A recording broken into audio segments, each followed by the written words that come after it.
Hello everybody, welcome back to Gyandan. Today is the 26th day of 30 days to a more powerful vocabulary. Words about words. Every specialty, naturally, has its own terminology. The lawyers, the preachers, the doctors all speak their own language. The physician, for instance, has to know the names of 707 different arteries, 71 bones, 79 convolutions, 433 muscles, 230 nerves, 403 veins, 295 poisons, 109 tumors, and also about 10,000 drugs. The philologist speaks his own language too, and unless we were versed in his speech, we would find it difficult to understand him when we talked of phonology, phonemics, and morphology. We can, however, pick a few of the more popular words that lie in this field of language, ones that we can use in common conversation. For some of the most interesting words in our language are words about words. Here below are 10 such words. Section 1. 1. Anticlimax. An-ti-cli-max. Anticlimax. Number 2. Analogy. A-N-L-O-G. Analogy. Ambiguity. Am-B-U-E-T. Ambiguity. Cliché. Cliché. Cliché. Epigram. Ep-E-gram. Epigram. Euphemism. Euphemism. Euphemism. Redundancy. Redundancy. Redundancy. Non sequitur. Non sequitur. Non sequitur. Persiflage. Persiflage. Persiflage. Simile. Sim-e-li. Simile.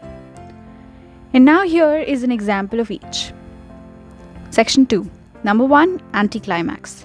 Dr. Jones and Dr. Smith will be guest speakers at the County Medical Society meeting Tuesday night at Minola. Dr. Jones will take his topic from the Psalm. Behold, how good and pleasant it is for brethren to dwell together in unity. Dr. Smith will speak on flat feet. Analogy. Your body is like a machine.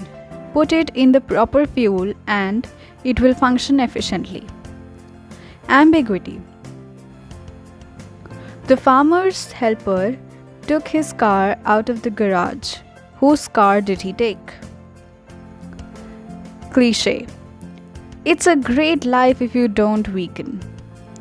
Epigram. It is more blessed to give than to receive. Euphemism. Mortician or funeral director for undertaker or embalmer. Embalmer. Redundancy. The biggest, the greatest, the most stupendous show on earth. Non sequitur. Despite her age, her interest in music never flagged. During the past year, she has crocheted a bedspread and tablecloth. Persiflage. Man never knows precisely what is right.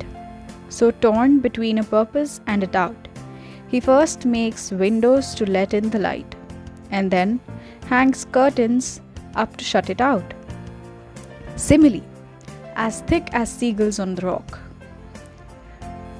Moving on to section 3. If some of these words are not part of your normal and familiar vocabulary, the following problems may be hard for you to solve. Try anyhow to fill in the blank spaces. There will be a very real virtue in making the attempt. And with each attempt, the meaning of the unknown word will become more clear. Pause the video and try attempting this exercise.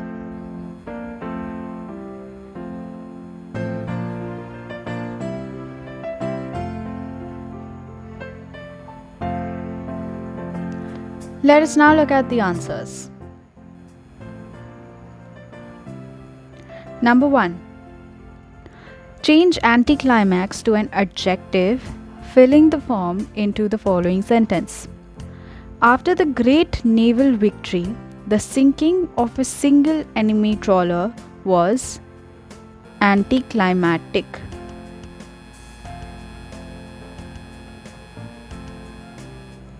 Change analogy to an adjective. Let us discuss an dash situation. Let us discuss an analogous situation. Change ambiguity to an adjective. This is an dash statement. This is an ambiguous statement.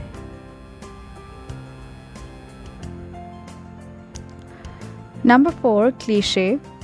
Cliche does not have any other common forms. Number 5, change epigram to an adjective. Oscar Wilde has an epigrammatic style.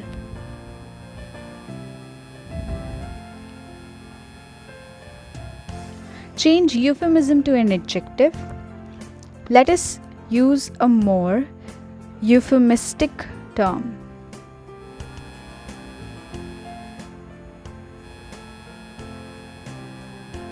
Change redundancy to an adjective. Your statement is redundant.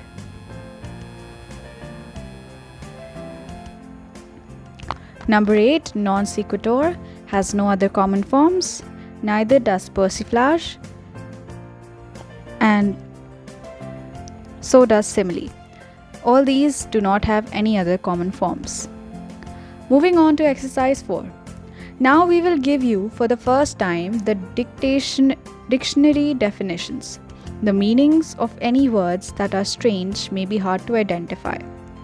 The problem is to write each word after the definition that you believe describes it.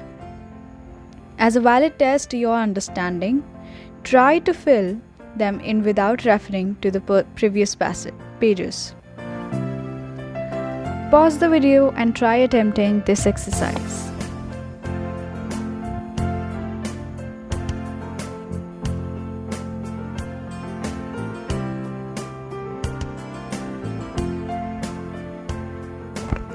Let us now look at the answers. Number 1. A rhetorical figure expressing comparison or likeliness. Simile. Number 2. Partial agreement or resemblance between things somewhat different, similarity in certain aspects. Analogy. A light, flippant style of conversation or writing, banter, raillery. Persiflage.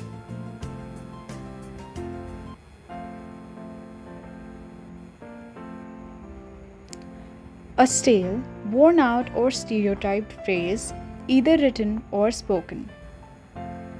Cliché. Number 5. An inference or conclusion that does not follow from the facts as stated. Non sequitur.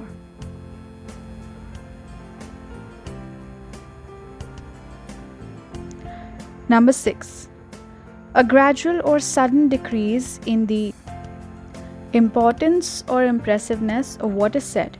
The opposite of climax, a ludicrous or ridiculous drop in thought and expression, sometimes from the sublime to the ridiculous. Anticlimax.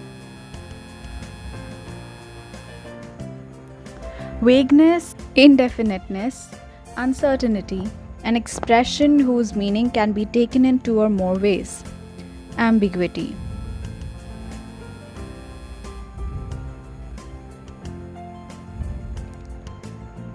A pithy, saying in prose or verse that crystallizes a wise or witty thought.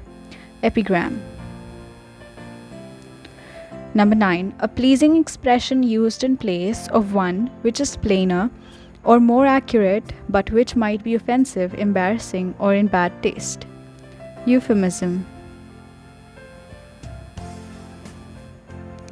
Most commonly used to mean unnecessary repetition or the employment of more words that are necessary. Redundancy.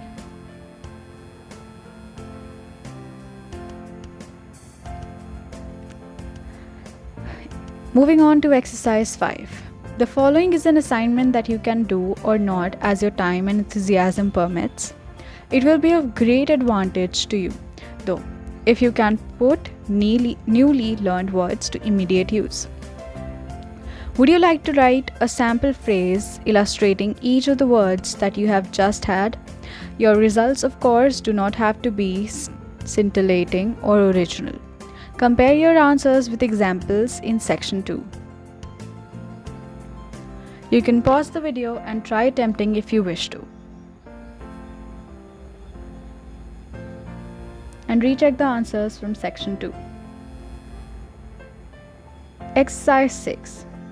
If we are to trace the ancestry of such words as those given above, we can often throw a new light on their meanings, or at least we can dramatize them and make them vivid. Here are the sources, all but one of them Latin and Greek, of 10 words about words. Anticlimax. From the Greek, anti, opposite to, and climax, ladder. So an anticlimax is really the opposite of climbing up. That is, it is climbing down the ladder. Number 2, analogy. The Greek ana, according to, plus logos. Proportion. Things analogous to each other, while different, are similar in proportion. Ambiguity. Latin, ambi, around, plus agree, to go. When you make an ambiguous statement, you're going around the subject. Cliché. A French word that means an electrotype or stereotype plate for printing. This is why a statement of yours that is stereotyped, fixed, and lacking in originality is called a cliché. Number 5, epigram. The Greek epi, on, and graphe, write. Number 6, euphemism. Greek eu, well, femi, speak. So if you utter a euphemism, you are at least making an effort to give a nice turn to a subject that would otherwise be disagreeable. Redundancy. From the Latin red, back, and unda, wave. The waves are driven back on the shore and repeat themselves like your words when you are redundant. Non sequitur. The direct translation from the Latin literally means it does not follow. Persiflage. From the Latin per, meaning through, and sibilare, to hiss or whistle. Possibly, since persiflage sometimes means banter, there may be a significance in the fact that whistling or hissing can be sounds of derision. Simile. From the Latin similis, meaning similar. The entire list of words about words would, of course, fill a small dictionary. The Greeks, for instance, laid the foundation of our grammar, and therefore, in discussions of literary style, the Greek roots predominated, such as trope, rhetoric, onomatopoeia, synecdoche, trochee, syntax. In the confines of this book, we can only introduce the reader to the vocabularies that group themselves around the various departments of his life. We hope that the student will be encouraged to search out other words in these fields. That was the end of chapter 26. To be continued. Thank you for watching the video. Like, share, subscribe.